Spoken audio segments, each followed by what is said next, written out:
Today I'm talking to Stacy Jones. She's the owner, along with her husband Dean Jones, of Realogics Sotheby's International Realty in Seattle, Washington.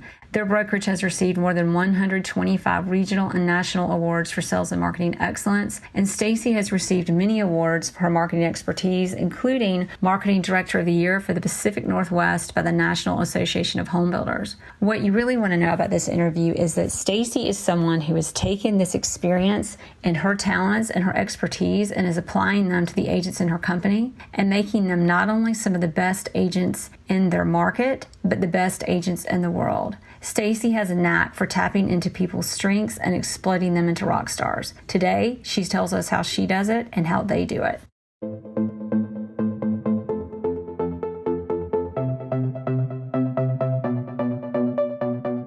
Thanks for listening to the Jere Metcalf Podcast, where top real estate agents tell how they do it. This podcast is to share knowledge for realtors and raise awareness for Give Back Homes, where real estate professionals work together for social good. Jet Centers Aviation, Bentley Atlanta, Legends Global, thank you for your sponsorship. Okay, everybody, it is the Jere Metcalf Podcast, where top real estate agents tell how they do it. Today, we have Stacy Jones, who is the owner of the Realty Sotheby's International Realty office in Seattle. Actually, they have 6 offices in Seattle. Stacy, thanks so much for being on the show today.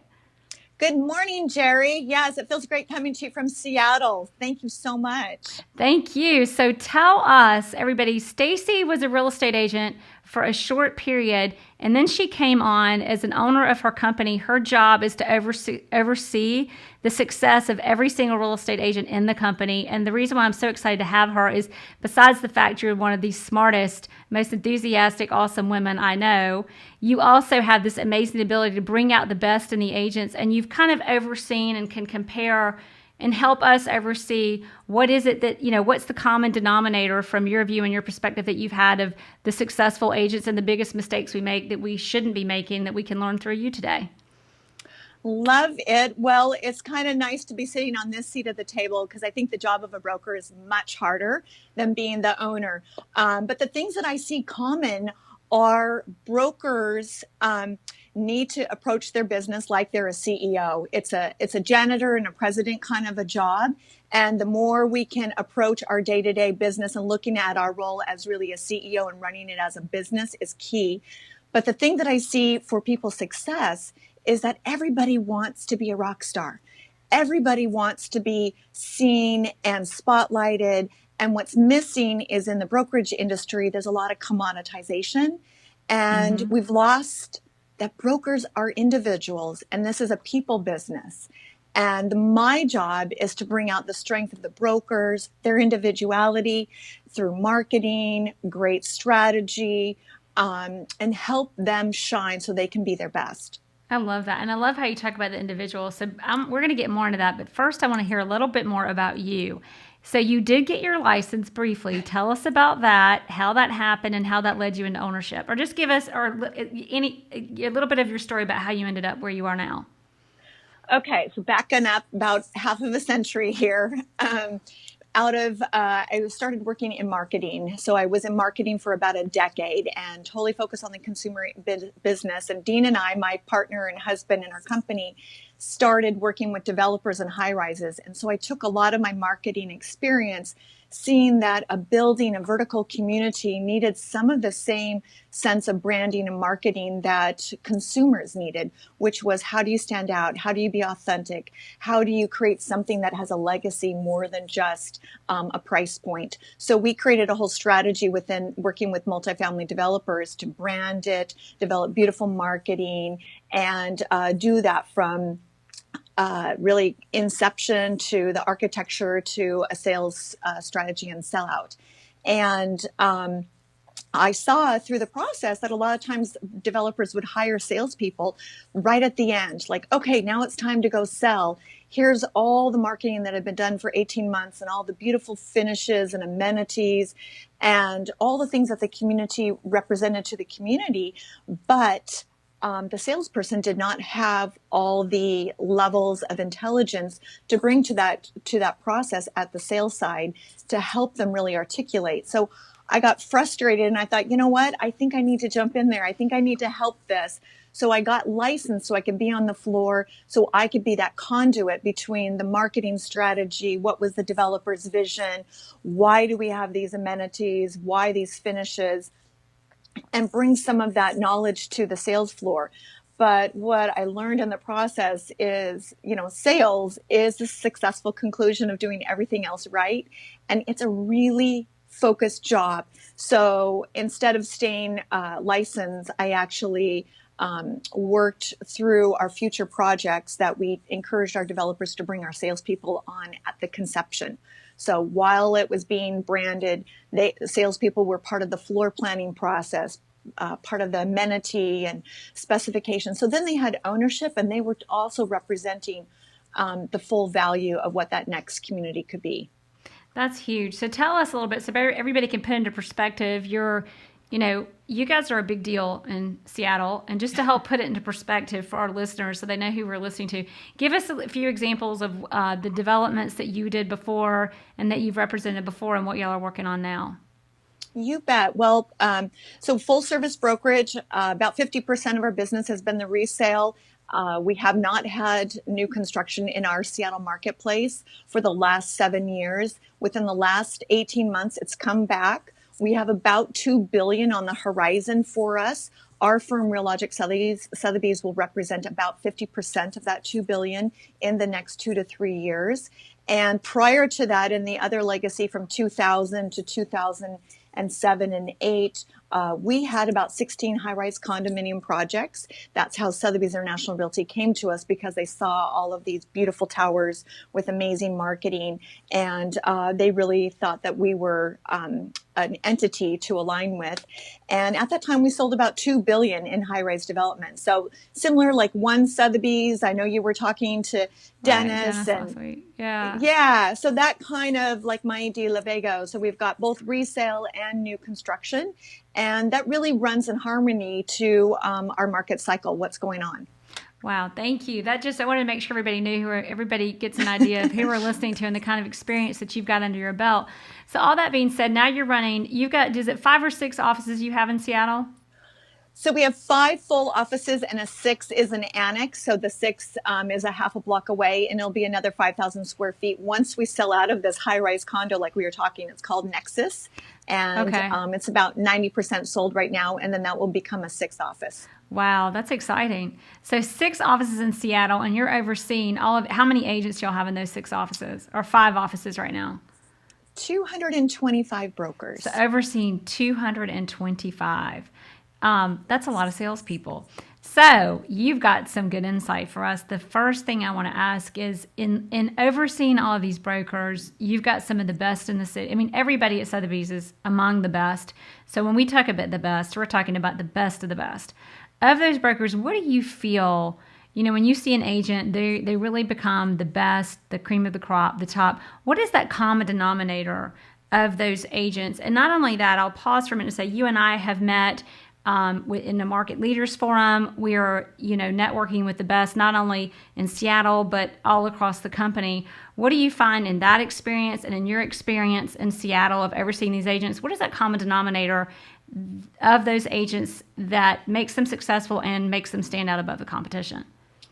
I think similarly like you, Jere. I mean, before I even knew you, I knew we were giving referrals to you. So you have to stand out. You have to not be a passive broker in this business. You have to find ways that you're the conduit, that people need you in their life to make their business better. So whether it's referrals or client relationships, you have to invest your personal. So the brokers that are really hitting it are willing to take risks. They're willing to do unique branding. They're willing to invest in some out-of-box marketing. A good broker in our firm, Phil Greeley, created a Seattle school guide website and invested all the knowledge on rating playtime and lunchtime and academics.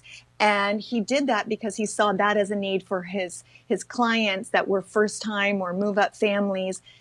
Seattle is a very large metropolitan area with lots of schools. And how do you get your arms around that? So brokers that are willing to resource an idea, step out of the sandbox of just transactional business, and really be a leader, There's a lot of room for that in all of our marketplaces, but what I've found is there's a lot of people not willing to take risk. So that's a big piece of the winners are willing to take some risk. I love that. Take some risk in doing things that actually provide value. And what I love about you saying is I find like in so much of the training, even recent training and inspirations, it's like, it's the agents who called their prospect 8 more times than everybody else. Yeah, maybe if it's an average sales price of $250,000, sure, but not when you're representing not even those clients, but not when you're representing people who are hiring you for your value, and not when you've got business coming to you, and not when, and especially not when you're getting into the upper tier market that we frequently represent at Sotheby. So that's great. That's great to hear. Do you have, I'm thinking of too many questions at once. So on that note, so you've got agents coming in. I will ask you, I was going to say, but do you have some examples? I mean, I think Phil Greeley, by the way, everybody, he's on our show. We'll tag and link that show when we release this podcast because it was great, and we interviewed him. He's got a podcast that is doing incredibly well.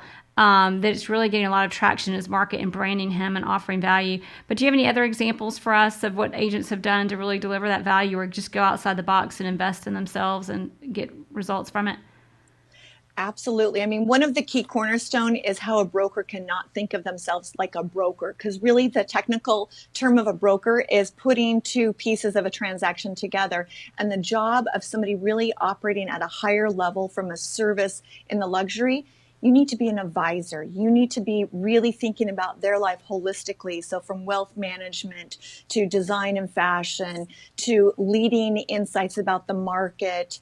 So being that person who's cultivating where does your client need to go next, creating those relationships, creating the trust. So I have a good broker, Becky Gray and Moira Hawley, a part of the market leaders with you, have assembled a small group of leading wealth managers, leading aging, age and senior housing, several other vertical, really intelligent community leaders for a roundtable. And so they've got their $9.4 million home, their clients coming in for a cocktail reception, but she's seeing the value that our brokers can bring by a conversation about where is our luxury client, what's going on, what are the issues that they're responding to in today's marketplace.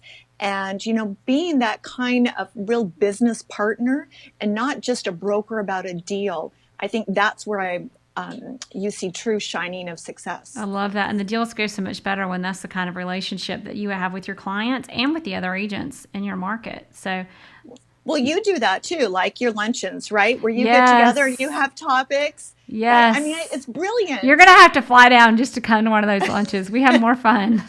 We have more fun at those lunches. They become, I hate the therapy session is the wrong word, but it's like a joining of the minds, and we solve all the world's problems over lunch, and then we sell some houses and some other stuff too. So it's great. But yeah, it's exactly, I refuse to let them call it a networking event, because that's the last thing I let them do. We get to know one another. Once you know somebody and you love somebody, then it's so easy to do business with them when you know what they're all about and you can trust them. But if they come at you wanting to with the ask and wanting to get something out of it, where's the trust in that? Where's the value? And there is none. There is none, except, right. You want to run away from that as fast as you can typically. So what do you wish agents coming into your office? You get a lot of experienced agents. You probably get some new agents. What is the one thing you see people coming into this industry? What do you wish they knew coming into it that you find they know once they hit that level of success they're looking for?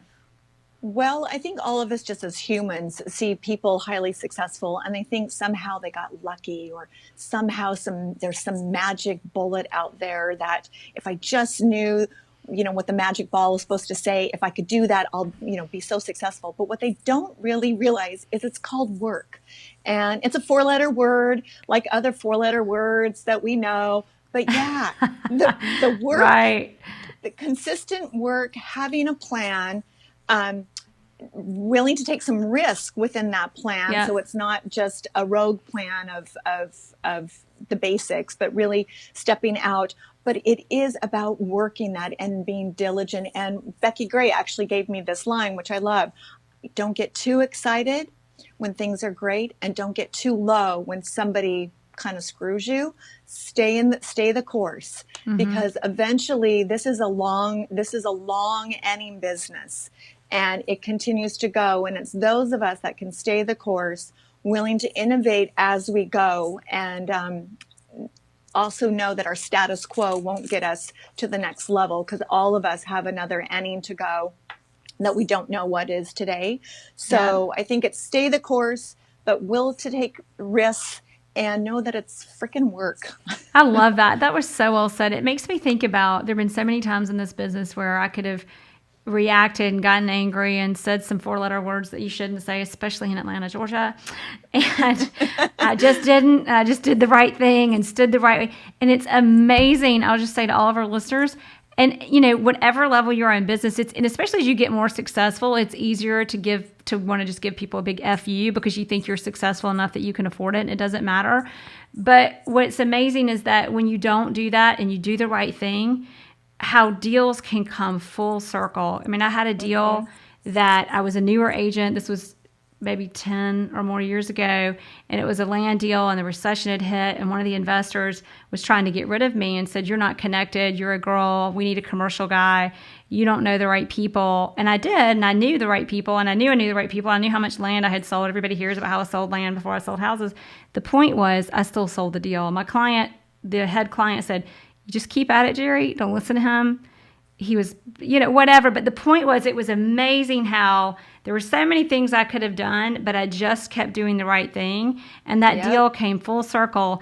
And that, even he got money out of that deal because of me, because I just went and I did the right thing. But there's so many. I mean, that's a story. I wish I could give more details, but I need, to not disclose everything about it. But there's so many deals like that we in this business run into. And when things seem so awful, if you just stay to the course, do the right thing, it is amazing how what seems like a loss right now becomes a huge opportunity down the road. Absolutely. And one thing I tell our brokers all the time, when you've created that kind of success for both your client and a really challenging situation, create a case study. Get that in a beautiful, just like you're a CEO of your company. Great idea. Beautiful case studies. One-pager case study with what you don't need to disclose the client, but you can talk about the situation, the things that you overcome with the challenges, and then the results that you created. Because to me, what I also see because a lot of great people in this business, but we leave a lot of our legacy of our work to be told on a one-on-one relationship. And that's a long road to find success. If you can create case studies that become either tools in your listing or live on your website or video case studies or video testimonials. Videos are being searched. What is it? 85% of searches, at least in the next couple of years, are going to be video searches. Or 85%. I forget that there's something about 85%, everybody. Well, I think you're going to do well. Yes. Videos are a big deal. That's why this podcast is on video. And audio, but it's also on video. We get more views on video. People share this on video like crazy because they like to watch a podcast. Who knew? So love it though. Love that. What would you recommend to agents coming into this business? I say this to all of us, not just brand new agents, but I think it gives perspective to go back down to the grassroots of getting in this business, especially being somebody like you, overseeing so many agents coming into this business or even taking it to the next level. What would you tell them to do with $200? $200, this is what you're going to do to make it happen. Well, I have a good case study on that. Perfect. Newer broker, was a TV kind of sales rep, younger in his 30s, and he came with not really much, sphere of influence. So he created a sphere of influence with his good old phone, and just like you're talking, the video. And he knew that he had a passion for his marketplace. So he created a Facebook page called Kirkland Life, And he went out to all the mom and pop businesses that don't really have a large budget to market.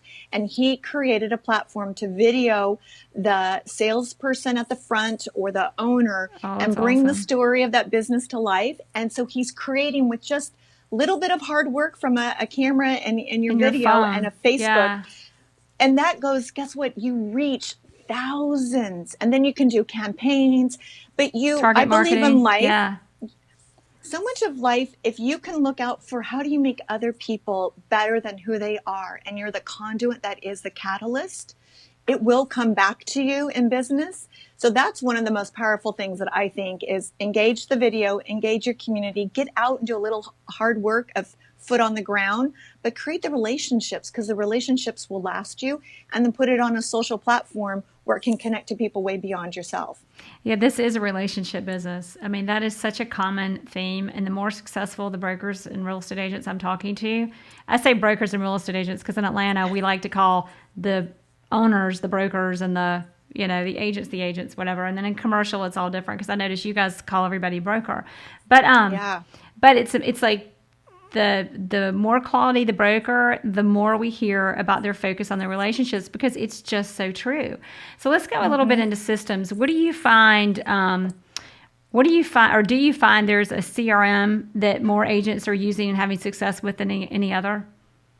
Well, we're just launching Contactually, a CRM for all of our brokers. I just started. I love Contactually. I think is the most fun, and anything fun I can handle. So I've been because you like the game, right? Exactly. Like you can. Now the only problem with the bucket dropping is I can only drop one at a time, and sometimes they need to be in a couple of buckets. But that's okay. The fact that I actually do it and implement it is a lot, because me and the systems, I have lots of people around me to help with the systems because I'm not into them, but Contactually is awesome.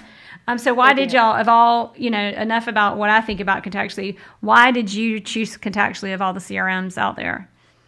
Well, we actually listened to our brokers and kind of had them submit what CRMs, because it's hard to agree. I mean, CRM is sort of like we all can agree to not agree, but we have to agree on something. Mm-hmm. So it basically, by the populace of our brokers, was the predominant one that everyone felt was user-friendly. We also working with Resora so that we can also integrate Resora email templates into it. And then, right. Okay. Yeah. And then we're adding an open house app to our service with the CRM that will integrate as well. Okay. So yeah, it's we're excited. We're just got some beta tests going on right now. We'll have about 50 people in January on it, and hoping to get most of our brokers by halfway of the year. That's great. So everybody listening, this isn't a Contactually commercial, and they're not sponsoring this show yet. but it's awesome. But they'd be wise too. Right. I mean, they would. But I open my email and it's like, here are 47 things. 47, I know that's a lot, but here are 47 things or 20 things. They basically gauge what you're up to and what you're doing. And they say, by the way, it's been this many days. It looks like you've got some engagement. And I don't know how it's so smart, but it literally picks the right people to talk to. Like it knows just based on emails I'm sending who I need to be reaching out to and touching base with. I mean, it's a powerful tool. So that's I mean, it has workflows, but I haven't even gone there yet. We're on the same. I love it. Stacy Smith is our new Seattle branch manager, and she came from another firm, and she'd been using Contactually, not as integrated as what we're planning to propose, but she says they did a test, and of all the brokers on Contactually versus those not, the brokers on Contactually in a 1-year review, 40% increase in their business. I'm not surprised. I'm not surprised. So numbers matter. Yeah, I mean, I am not surprised because it actually makes sure you're following up with people you might have otherwise forgotten, because as good as we like to think we're about entering people, even when you're not putting them in your database, it's still telling you to talk to them. And then it gets them in there. It's great. So what other than that and the cell phone do you think is the most powerful tool a real estate agent can use to grow their business or to make their business better? Powerful tool. So give me the best tool, or if you've got one. We've kind of hit on a lot, especially with Contactually, but what's a tool that you think agents should use? Some like HomeSnap. Some would say, no, really, Contactually, that's it. Your cell phone is not an option because we all know that's the best tool. I mean, honestly, Resora has been pretty powerful. We do a lot of custom designing. I think the more, just like you were saying, the more brokers can connect to their clients. And ideally, what I like to see is unique individual marketing, not company-wide pieces. People want to know what your thoughts are. People want to know what your passions or your insights or what you're following. And so I really think the power of personalized communications through like e-marketing, I've seen a high return of capturing somebody that's been on their list. They're now calling them. Now they're now listing their $2 million home. Yes, everybody who doesn't know what Resora is basically an email program that you send out emails through. You can see when they open it, how they open it. I think you can see how much time they spend on it, what they click on. It just gives you a lot of details and data about what the response is to your emails. So when somebody opens or looks at a listing that you sent in Resora, you can call. And I would be careful about being too aggressive, but you get a good idea of what's working and how to engage with people the next time you talk to them, what their real interest is and what they're, because it's surprising how much they actually look and read our newsletters, and we assume they don't. Absolutely. So like if you're big into philanthropy in your community, highlighting those organizations and what's their goals, people love that. So you're doing good for the community that you have, a commitment to, as well as connecting to your clients and showing them that you're really at that full circle community leader and not just, again, somebody they look to when they want to transact. So exactly. Which is what we need, because you've got to have that insight to negotiate the transaction, or otherwise, it's kind of a lost cause in the relationships that you can, the power of a relationship is what the power you have when you negotiate. So what book would you recommend? We all know what book Jere Metcalf recommends. What book does Stacy Jones recommend? Well, I'm going to be reading your Never Split the Difference book, because by Chris Voss. Yes, it's good. Yes, if you're going to change your life, I want to change mine and our brokers. But I'm really excited. One of our business partners, founder of GeekWire, which is kind of the technology hub for all the startups, VC capital, Microsoft, Amazon, Alibaba. Wow. They're like the publisher of what's going on in the tech world. I think they're like number 6 most trafficked website in the world for technology connection. And this is geeksquad.com, right? GeekWire. Oh, sorry. GeekWire. That's okay. I don't know if we can edit that out, but go ahead. GeekWire. So Jonathan Sbrasso, the co-founder, is launching a book this week, and I might get this wrong, but I believe the title is Empowering Extraordinary Workplaces with Exceptional Women, and it's certainly on point right now. Sounds like my kind of book. I think you might be in there. Oh, I better be. I'll be in the next version. Isaac, make sure we get, Isaac can hear me, everybody, but Isaac, make sure we get the exact link and information on that book so we can recommend it to everybody. Yeah, I would say, Jere, I'm thinking there needs to be a book in your future. I'm liking it. A book back at you, Stacy Jones. Back at you. Oh my gosh, you're amazing. So now I have one more question. I don't want to let you go too fast.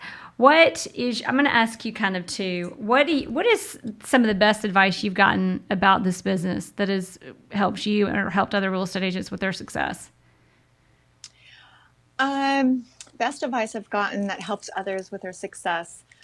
Well, for me, what I've definitely seen, like people in the business 20, 30 years, it's about reinventing yourself.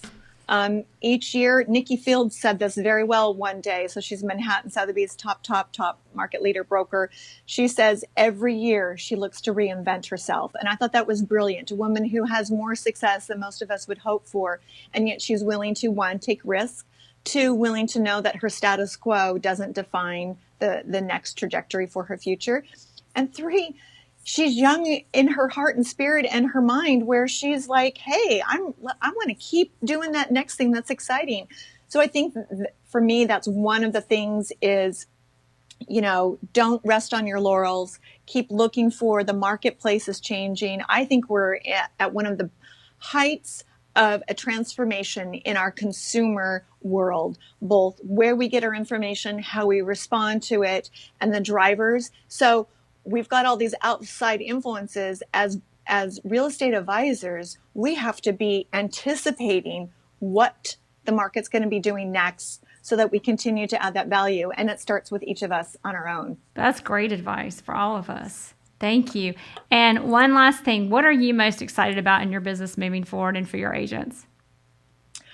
Honestly, I'm really excited. We hired a consultant. So I grew up with a mindset. My mom always said, don't ever be the smartest person in the room. Surround yourself with people smarter than you. And we've come to this place as a company. I like to say we're sort of like a pre-teen. We've done a lot. We're 1.5 billion this year. We're number one in Seattle and Bainbridge and high up. We're number 8 of all the top 10 largest brands, but yet we've only got 225 brokers compared to 4,000. Huge. Yeah, so we've done really well, but again, don't rest on our laurels. So we hired a consultant. He's helping us strategize, backing up our own business planning, goal setting. But what I love, he's obviously interviewed our brokers of all different tiers. He's helping us to see as a company, our brand message is not about the consumer. Our brand message is how do we connect to our broker? And we need to continue to provide the services to them. One of the things he outlined is he said, we need to help them win more listings. So we're developing business planning strategies. How do we help our brokers win more listings? So I'm excited. Yeah, because we're willing. And then he also is willing to go out into the marketplace to where we didn't win a listing. He wants to talk to the people that chose another alternative and learn from that. And so what I love is that we're willing to invest in a process to help us become a better version of ourselves. I love that. That's exciting. Well, and the thing is, I always tell my clients, I heard Sotheby's. I heard the broker. You're hiring me. I hired my broker because my broker has the best resources out there that to empower me to give you the best marketing available. Because they're going to hire me anyway. But when they know that I've heard the best for them when they hire me, and that is, but I love the way you just like bring that home. It's great. Well, that's where future business will come. So how you treat that client, like you just said, bringing the best of you, bringing the best of your alignments, that's where your business will continue to flourish, because the business will always be there for you because you're doing, A-class business. Yep. That's awesome. It's like, it's Seth O'Byrne actually said this, but how do you convince your clients he said, how do I convince my clients I'm the best? Just be the best. There you go. It's pretty simple, right? Yeah. Awesome. Stacy, this has been awesome. Thank you so much. Thank you, Jere, so much. I appreciate the opportunity to talk with you, and thank you for doing what you do, giving us a voice. And I love that you are willing to share and collaborate. To me, that's what the spirit of this business should be. So thank you. Thank you.